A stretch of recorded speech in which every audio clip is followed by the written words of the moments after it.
When I woke up in an alien habitat surrounded by 12 predator species females who could tear me apart, I did the only logical thing. I pulled out my notebook and asked which cultures they represented, because an anthropologist never wastes a research opportunity. David sat up on the grass floor of the artificial room, blinking to clear his vision. His glasses were askew from sleep, so he adjusted them with a practiced hand movement that had become routine even in the most unexpected circumstances. He quickly glanced around at the dozen women who stared back from different corners. Each one was a distinct species: sharp-toothed reptilians, fur-covered predators with menacing claws extended, insectoids clicking their mandibles, and yet none of them seemed entirely certain what to do next. His academic brain clicked into gear despite his initial shock. He pulled out the small notebook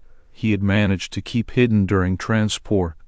It was a reflex that had served him well in countless field studies back on Earth. With deliberate calm, David spoke clearly and slowly. "Hello, I am Professor David Chen. I study cultures. May I ask which species each of you represents?" Silence enveloped the room as he waited for someone to respond. The reptilian with sharp teeth hissed from her corner, narrowing her eyes at him in suspicion. "He wants to know what we are, so he can find weaknesses?" David shook his head firmly but gently. "So I can understand you," he repeated calmly. "Different cultures have different customs. I do not want to accidentally offend anyone." The furred predator laughed, a deep growl mixed with amusement. "Offend? Little human, we could eat you." David considered this, his mind racing as it always did in new environments. "Possibly," he said thoughtfully, "but you have not, which suggests you are as confused about the situation as I am." Behind one-way glass observing the room from another level of the research facility, Dr. Lyris Velthing watched with growing fascination. She had never seen anything like it. This human was calmly and rationally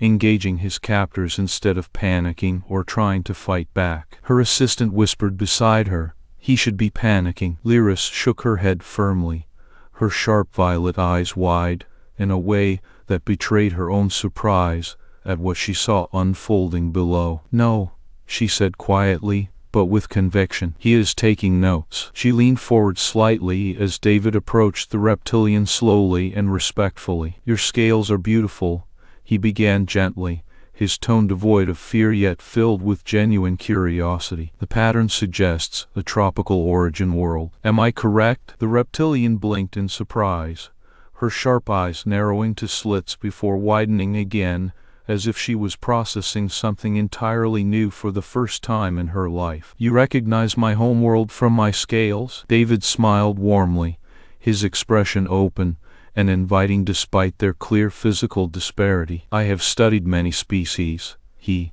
explained kindly. "Your coloration is similar to creatures from high humidity environments." He paused meaningfully before adding softly, "I am curious about your culture. Would you be willing to share?" The reptilian had never been asked such a question by prey in her life, never expected that anyone would look past the danger and see beauty or intellect instead of fear or aggression. She hesitated for an uncomfortably long moment under David's sincere gaze, then slowly nodded. Her companions observed this exchange with intense interest. None were accustomed to seeing their own species representatives hesitate like prey might. Dr. Lyris watched all these interactions from her vantage point behind the glass, her heart racing in a way it hadn't since she began studying xenobiology decades ago. This was not how the experiment had been designed. It wasn't supposed to turn into some kind of cultural exchange seminar where David Chen acted as an anthropologist mediator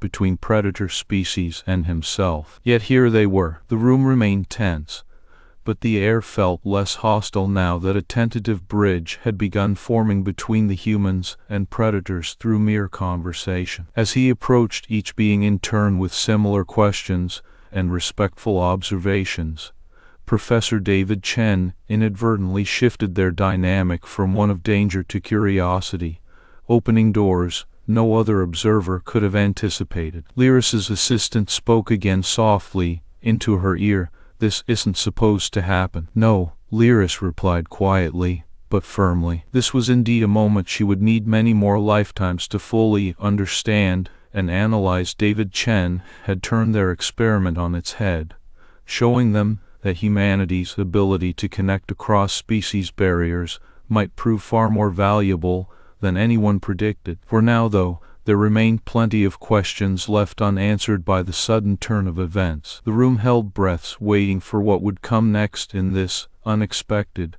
but increasingly fascinating encounter between human curiosity and alien confusion. 3 days into his captivity, David Chen found himself living in a transformed habitat. What had once been a tense standoff among species was now an atmosphere of cautious curiosity and burgeoning respect. A daily schedule he'd created: morning sessions dedicated to cultural exchange, midday shared meals, and evening storytelling hour should become the foundation for their interactions. Each morning began with Syrinx teaching David her hunting songs. Her deep, resonant voice filled the air as she sang about survival tactics and territorial boundaries in a language that conveyed both strength and grace. "You understand these words?" she asked him one day after finishing a particularly complex melody. David nodded, his thick glasses glinting under artificial light. "Partly," he admitted honestly. He had been meticulously taking notes on her songs, trying to decipher the meanings behind each note. "Your scales are as varied in pattern as your voice is versatile." Syrinx blinked at him curiously before nodding slowly. "Yes," she said thoughtfully. "I did not expect someone from another species would find our ways so intriguing." In the afternoons, Kira demonstrated her people's dance forms, graceful movements that blended strength with fluidity. Her eyes sparkled as David watched intently, his notebook in hand. "Do you think it is beautiful?" she asked him one day during a break. David smiled warmly, feeling genuine affection for this fierce warrior who was showing such trust towards an outsider. "Absolutely," he replied without hesitation. "Each movement tells a story of your people's resilience and beauty." Kira's eyes softened, as if touched by his sincerity, yet there remained a core tension in her stance. She wasn't sure how to respond beyond the initial amazement at being treated not just as an opponent, but also as someone worth understanding. And then came Chitter, the insectoid who shared mathematical poetry with intricate patterns that reminded David of fractals and Fibonacci sequences. "This is not language we use for simple communication," she explained during their third session. David nodded in understanding, his eyes wide with fascination. "Mathematics transcends words," he agreed softly. "It speaks universally." As days passed, Dr. Lyris Velthane observed all these exchanges from behind the glass, her sharp violet eyes reflecting a mixture of astonishment and growing respect. She had filled 17 notebooks in just 3 days, every page brimming with notes about David's unprecedented social intelligence. Her assistant approached her one afternoon, asking, "How is he doing this?" Lyris shook her head, lost for words to describe the phenomenon she was witnessing. "No," she said quietly but firmly. "He genuinely interests them, not as threats or subjects of study, as cultures and people." She watched David laughing at a joke Syrinx told him one evening during their storytelling session. His genuine laughter resonated through the room, breaking some unseen barrier between predator and prey. Lyris' assistant frowned beside her. "All beings want something," he insisted. Lyris paused for a moment before responding softly but with conviction. "He wants knowledge, just pure understanding, and in return, he offers respect." As she observed David sharing his meal with Chitter, who could not digest much of it physically yet valued the gesture deeply, Lyris felt an unexpected surge of admiration mixed with unease. Her scientific objectivity was being challenged daily by something far more complex and beautiful than any model had predicted. She wrote in her personal log, "Subject demonstrates unprecedented social intelligence, creates community through curiosity and respect. Hypothesis: humans may be more sophisticated socially and culturally than current models suggest." Yet, as she typed these words, a part of Lyris hesitated. She crossed out hypothesis and added a personal note instead. "This is becoming unprofessional." But before she could erase it further, her eyes widened in recognition. "No one has ever been curious about them without wanting something," Lyris murmured aloud to herself as realization dawned. Her assistant frowned questioningly. "But why should he be any different?" Lyris turned towards him with a thoughtful expression. "Because David Chen is unique." Behind the glass, she continued watching intently, her heart racing in ways it hadn't since embarking on xenobiology decades ago. She had always believed that understanding life forms involved dissecting their primal behaviors and categorizing them systematically. Now, through this experiment gone unexpectedly right, no, unexpectedly beautiful, Lyris was witnessing the true essence of what it meant to be a live connection, and she couldn't help but feel a strange pull towards David Chen, desire beyond scientific curiosity. As much as her mind recoiled from such thoughts, her heart yearned for more than just data collection. The experiment had taken an unforeseen turn now. Lyris faced a new challenge that threatened to blur the lines between researcher and subject in ways she was. Director Kreth's presence shattered their peaceful scene. He barged into the room without knocking. His expression was a stormy mix of anger and disbelief. "This is unacceptable," his voice boomed, drowning out any sound from inside the habitat. Lyris felt her heart rate spike, but maintained composure as she turned to face him. "The experiment shows human adaptive behavior," Lyris stated calmly, keeping her gaze steady on Kreth's enraged form. She could see frustration etched into every line of his body language. "This is valuable data." Kreth snarled at her response, clearly unimpressed by her scientific justification. He lunged toward the screens and slammed a hand down onto one of them with such force that it nearly shattered. Lyris cringed but stood firm. Kreth's eyes flashed dangerously as he leaned in closer to her. "It is worthless." His voice dripped venomously. "Change the conditions. Cut their food rations. Remove sleeping materials. Force stress responses." He was breathing heavily now, each breath a harsh exhale of frustration and anger. Lyris felt a cold grip tighten around her chest as Kreth's words sank in. She tried to explain further, but he waved his hand dismissively, cutting off any reply before she could speak. "Hunted this project to prove humans are animals," Kreth growled, throwing the papers from her hands onto the floor. The sound of scattered research notes hitting cold metal was a stark reminder of what would come next if she did not act. "If you do not comply and make it happen," he continued menacingly, "you will find new employment elsewhere." With that threat lingering in the air like a noxious gas, Kreth turned on his heel and marched out of the observation room. The door slid shut behind him with an ominous finality. Lyris stood there for what felt like hours, her heart heavy as she stared at the scattered mess left by Kreth's careless fury. Her mind raced through possibilities,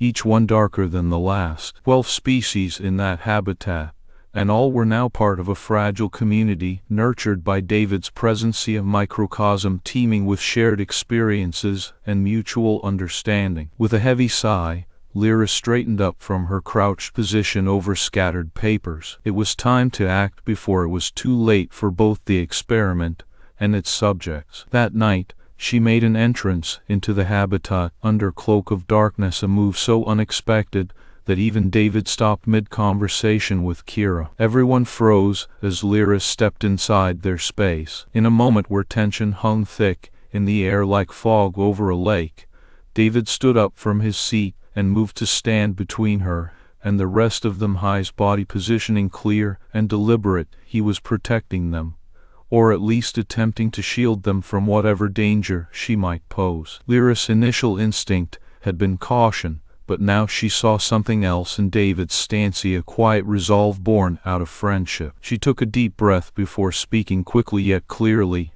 into the tense atmosphere. "I am not here to hurt anyone," she started firmly, her voice echoing slightly as it resonated across their small space. "But I have come with an urgent warning." The room fell silent again as all eyes turned towards Lyris, who was explaining everything in quick succession: the experiments, original intent, Director Kreth's demands for stress responses, and the impending change of conditions aimed at degrading them further into base behavior patterns. David listened closely, his expression shifting from surprise to concern. When she finished speaking, he nodded thoughtfully before asking one poignant question. If we escape, what happens next? What will they do? Lyris blinked, taken aback by the sincerity in David's query, and the way it encapsulated so much more than just a tactical plan for survival. It was about understanding their fate beyond immediate circumstances. She found herself hesitating before answering honestly. They would likely return you all to your respective cells, she admitted grimly. The experiment is over. David looked at her then,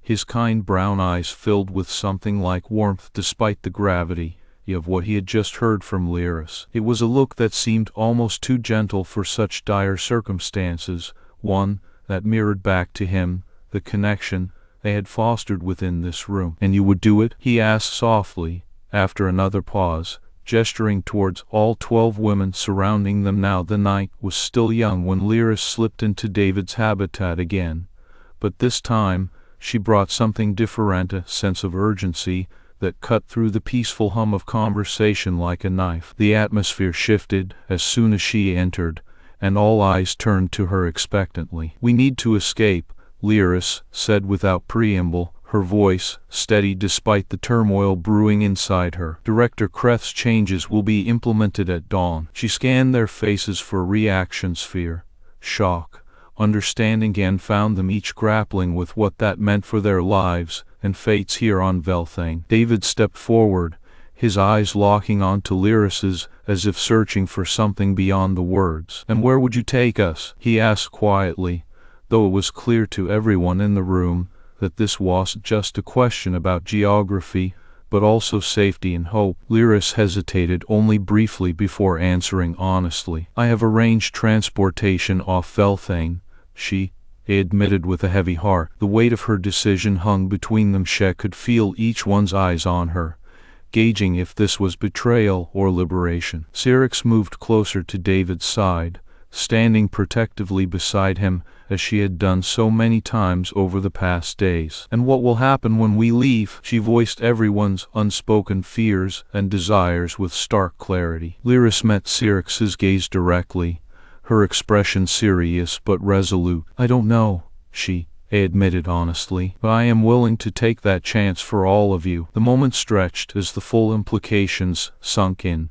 a human professor leading them out from under the scrutiny of an alien experiment. The absurdity was palpable yet strangely fitting given their unconventional journey. At dawn, David coordinated silently with Lyris outside their habitat, where she had provided him with necessary codes to navigate through Velthane's labyrinthine facility corridors. He glanced back at his motley crew assembled behind them, 12 fiercely independent beings who now looked not just toward survival, but something beyond it in each other's eyes. "We have a plan," David said quietly, turning fully toward the group once they were ready to move as one unit. His voice held quiet authority tinged with determination and hope, despite knowing full well their odds against detection by the facility's security grid. They moved cautiously through labyrinthine corridors designed for efficiency rather than ease of navigation. Yet somehow, under David's guidance, everything seemed orchestrated perfectly. Alien women moving swiftly yet surely in a formation that spoke of both instinctive predator behavior alongside newfound respect and trust. Lyris led them carefully, around corners, and past checkpoints she had memorized from her research facilities tours, leaving minimal traces behind to throw off any pursuing entities. Every meter closer meant more hope, but also higher stakes, each step an echo of the impossible they were undertaking together. Kreth discovered their absence at a critical moment when Lyris' ship was just out of sight from its designated launch pad within the vast underground bay area. His eyes widened in disbelief mixed with mounting fury as he realized what must have happened at a breach orchestrated by his own research staff member and a human traitor escaping him under his very nose. His voice boomed down hallways thickened with urgency. Guards. They are trying to flee. The alarm's sharp notes reverberated off cold metallic walls. Kreth sprinted towards the direction Lyris had taken, summoning every ounce of authority and might at his disposal. Guards rallied behind him like a storm cloud gathering force. Yet as they reached deeper parts of facility, where escape route lay hidden amongst complex, interlocking systems designed for containment rather than egress, there stood David, in stark contrast to surrounding chaos. He held no weapon, nor even any visible threat posture, yet there was a calm resolve about his stance that spoke volumes. "Stop them," Kreth ordered through gritted teeth to assembled guards who shifted nervously under gaze of this unique assembly now facing him. Lyris and her alien companions forming a united front against Velthane's directorial force. David stepped forward, away from protective shadows cast by his friends behind, his hands raised calmly in gesture meant more as offering than defiance towards Kreth's advancing guard formation. "Let them go,"